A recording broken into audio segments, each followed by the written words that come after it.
Hello po! Welcome again to Chat's Garden. At ang gagawin natin ngayon, ayusin ko ang aking mga aloes.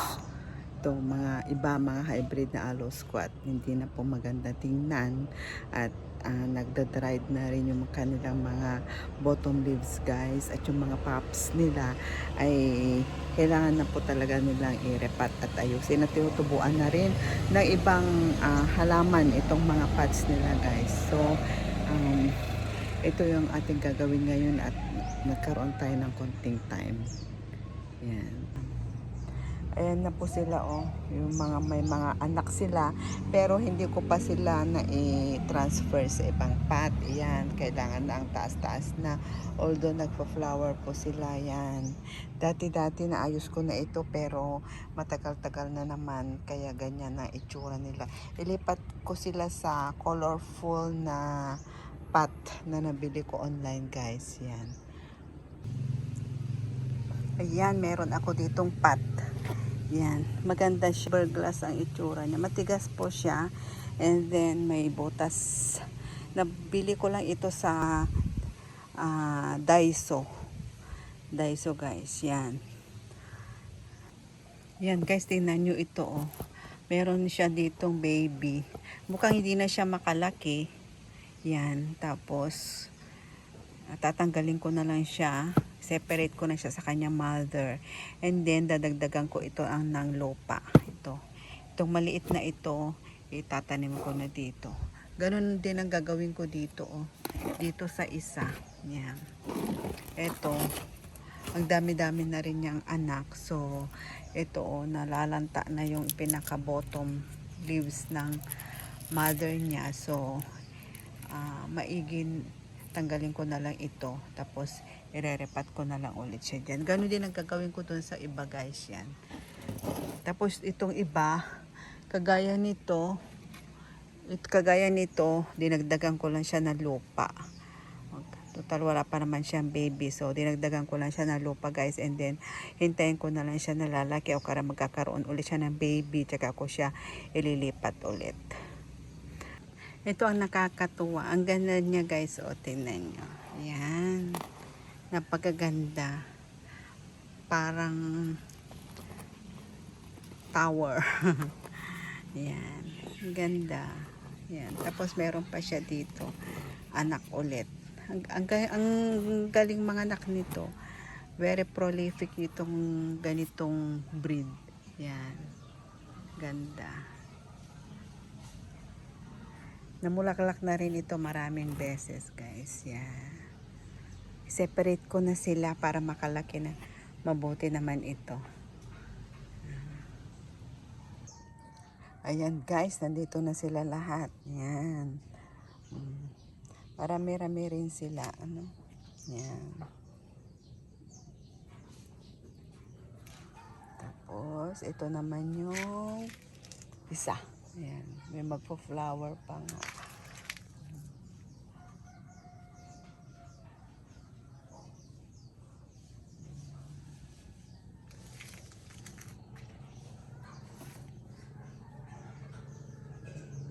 Ngayon, nilalagay ko dun sila sa aking plant rack, guys. Yan. Doon muna sila. Doon sa bright area. Mag-start tayo dito. Paumanhin na lang sa mga pot dahil hindi ko pa napunasan, guys. Itong mga mini succulent natin nandyan. Sari-sari ang nandito. Yan, meron din dyan cactus dyan nakalagay sa maliit na pot. Ceramic pot na may print. Tapos meron din ako ditong variegated na oregano. Yan. Nilagay ko sila dito para pangtaboy ng insekto dahil maamoy itong oregano na ito. Ito naman, yan, nandito na sila lahat. Arrange ko sila. Meron pa tayong cactus doon sa dulo. Sari-sari ang nandito. Yan. Nilagay ko sila dito sa plant rack na wire rack ito. Yan. Ito, nandito to ating mga lady finger bang tawag dyan. Yan. Tapos, yan.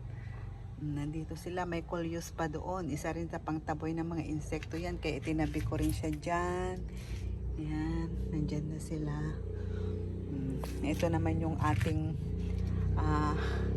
trailing na ito, succulent din na ito. Kalimutan ko lang kung anong pangalan nito. Maganda rin ito kaso matagal na siya. Ayan, puputulin ko rin siya at napakalit ng kanyang pot. Pinatong ko lang dyan. Ayan. Dyan na sila. Naka-arrange na sila dyan, guys. Yan. Itong ating mga aloes. Yan. Iba-ibang kulay. Ito maganda to, oh. Yan. Parang tiger ang print niya. Tiger print. Yan. Ito yung maroon ang kulay. Ito naman yung may green. Green. Yan. Yan. Green naman ito. Yan. Silvery green. Ganda siya. Ayan.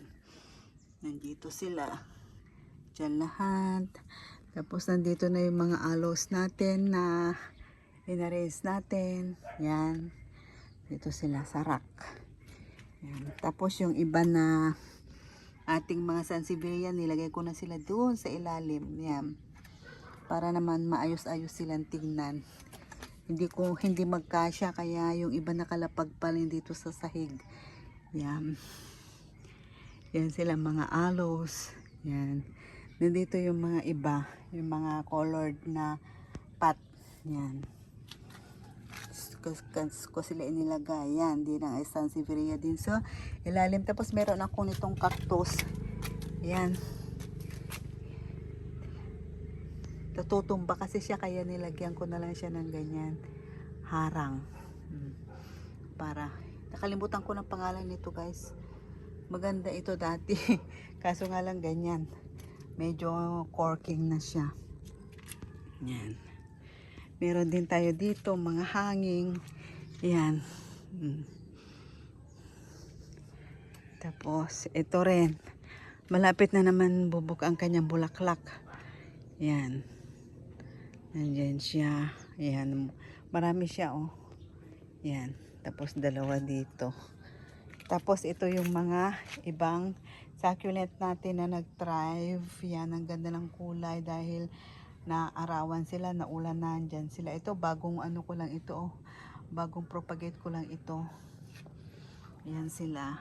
May gymno pa nakasama doon. Namulaklak na rin yan. Yan. Yan sila, guys. Ito naman pinagputol-putol ko kanina. Yan. Hiniwa-hiwalay ko na lang siya. Ito naman ang ating Richie. Yan, na mahaba. Yan. Yan, guys. Yan. Tapos, ito ating Mendoza. Nandyan siya. Ito Mendoza na to ganyan lang siya. Parami lang siya lang parami na ganyan. Ang hirap siyang i-propagate, guys. Mas maganda kasi siyang tingnan kung makapal.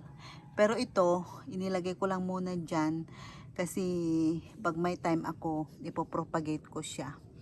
I-cut ko siya ng maliliit. Kasi nagagandahan kasi ako dito Tingnan mo, kumpul-kumpul kasi dyan. Yan. Yan. Meron din tayo ditong, ewan ko to, dikya ata. Dikya ang tawag dyan. Yan. Ito. Yan. Rat-tail. Ito mga to. Meron din dyan. Yan. Ito. Yan. Monkey's tail natin. Na hindi ko pa ito na hindi ko pa ito na repat dahil wala pa ko masyadong time. Ito naman ang ating yan. Sari-sari nandito yung ating yan. May coleus din dyan. Itong ating aloe din na malaki. Yan. Ito yung kabuuan ng ating devil's backbone. Yan. Nandito na sila, guys. Yan. Devil's backbone lahat yan. Yan. Ito rin. Ang ganda na nila, oh. Very last. Yan. Yan. Ito naman ang ating bayabas na bonsai na bayabas. Ito namunga na ito Yan tingnan nyo. May na rin siya. Namunga na rin siya, guys. Yan. Maliliit nga lang. Yan. Meron din tayo ditong hanging na hindi ko pa naaayos. Yan guys. Guys, ang kabuuan ng ating nagawa ngayong araw. Diyos ko, ang tagal ng paggawa. Kailangan talaga ng mahaba-habang bakasyon para maayos lahat ng mga ito. Actually, one part pa lang ito ng aking garden dito sa taas. Hindi pa ako nangangalahati. Iba pa dun sa baba. Marami, mas marami pa dun sa baba guys. Yan. Thank you so much for watching. See you again soon. Have a healthy and happy planting to us all guys. Bye!